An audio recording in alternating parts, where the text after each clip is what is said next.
अस्सलामुअलैकुम वरहमतुल्लाहि वबरकातुह। बिस्तर अगर नापाक है और उस पर सोते हैं तो क्या हमारा कपड़ा, हमारा बदन नापाक हो जाता है? बाज़ मर्तबा ऐसा होता है कि नापाकी बिस्तर वगैरह पर लगी रह गई और धोने का वक्त नहीं मिला और उसी पर लोग सो रहे हैं, या बच्चे ने पेशाब कर दिया है और नजासत उस पर लगी हुई है और लोग उस पर उठ रहे हैं, बैठ रहे हैं, सो रहे हैं। तो इसके हवाले से क्या मसला है? क्या कपड़ा नापाक हो जाएगा अगर उस पर बैठते हैं? बदन हमारा टच हो गया तो नापाक हो जाएगा? सही मसला और तफसील के साथ आप इस वीडियो में समझ लीजिए। दरअसल इसकी तीन सूरतें हैं और तीनों को हम वाज़ेह तौर पर आपके सामने रख देना चाहते हैं। नंबर एक, नजासत जो लगी है, जो गंदगी, जो नापाकी बिस्तर पर लगी है, वो नापाकी जहां लगी है वो हिस्सा नापाक है, ठीक है।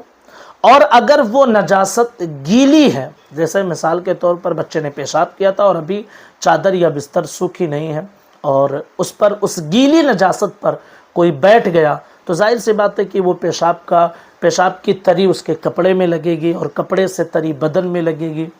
तो वो बिस्तर का उतना हिस्सा भी नापाक और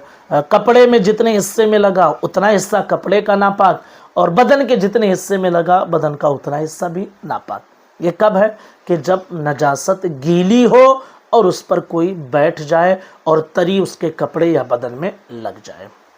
दूसरी सूरत ये है, नजासत गीली तो है लेकिन उस पर कोई मोटी चीज़ डाल दी गई है कि तरी उस मोटी चीज़ के ऊपर नहीं आएगी। जैसे मिसाल के तौर पर एक चादर थी कि जिस पे नजासत या गंदगी लगी थी, बच्चे ने पेशाब कर दिया था और उस पर हमने एक मोटी चादर डाल दी है कि वो तरी जो है दूसरी चादर के ऊपर से ऊपर नहीं आएगी। अब उस पर कोई बैठता है तो जाहिर सी बात है कि जब ऊपरी चादर पे तरी नहीं आ रही है तो उसके कपड़े पे भी नहीं लगेगी, उसके बदन पे भी वो नजासत नहीं लगेगी, तो फिर उसका बदन और उसका कपड़ा तो नापाक नहीं होगा। अलबत्ता जिस पर पेशाब लगा हुआ था, नीचे वाली चादर या बिस्तर, वो तो नापाक है और चूंकि उसकी तरी गीली है तो तरी ऊपरी चादर पर भी लगी, अगरचे उसके ऊपर हिस्से में नहीं आई लेकिन नीचे हिस्से में लग तो गई है, तो ये चादर का उतना हिस्सा भी नापाक हो जाएगा। अब तीसरी सूरत ये है कि नजासत सूख गई है, नजासत सूख गई, बच्चे ने पेशाब किया, सूख गई, या मनी लगी थी वो सूख गई है और उस पर कोई बैठ रहा है, तो सूखी नजासत चूंकि लगी है और सूख चुकी है तो उस पर बैठने से या उस पर लेटने से न कपड़ा नापाक होता है और ना ही बदन नापाक होता है। अलबत्ता अगर आपका कपड़ा गीला था और जिस चादर पर या जिस बिस्तर पर नजासत लगी थी, मिसाल के तौर पर इतने हिस्से पे लगी थी और जो है आप यहाँ वहाँ बैठ रहे हैं तो कोई दिक्कत ही नहीं है, नजासत की जगह पे बैठ ही नहीं रहे हैं, लेकिन इतने हिस्से पे नजासत लगी थी, सूख तो गई है लेकिन आपका कपड़ा गीला है या आपका बदन गीला है और उसी गीलेपन के साथ आप इस पर आकर बैठ गए और इतना गीला है कि जो है आपके गीलेपन की वजह से वो नीचे जो सूखा हुआ हिस्सा था वो भी गीला हो गया, तो अब ऐसी सूरत में आपका कपड़े का उतना हिस्सा भी नापाक है,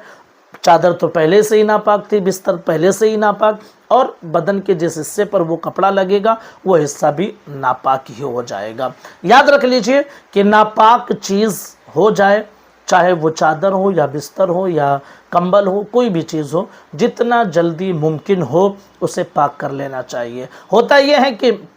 थोड़े से हिस्से में नजासत लगी रहती है और हम पूरी चादर या पूरे कंबल को धोने की फ़िक्र में कैसे धोएंगे, क्या करेंगे, और बिस्तर यूँ पड़ा रह जाता है। भाई जितने हिस्से में लगे है ना उतने हिस्से को आप धोने, आपकी पूरी चादर पाक ही रहेगी। आप इंतज़ार ना करें कि जो है जब मौका मिलेगा तब धोएंगे, बस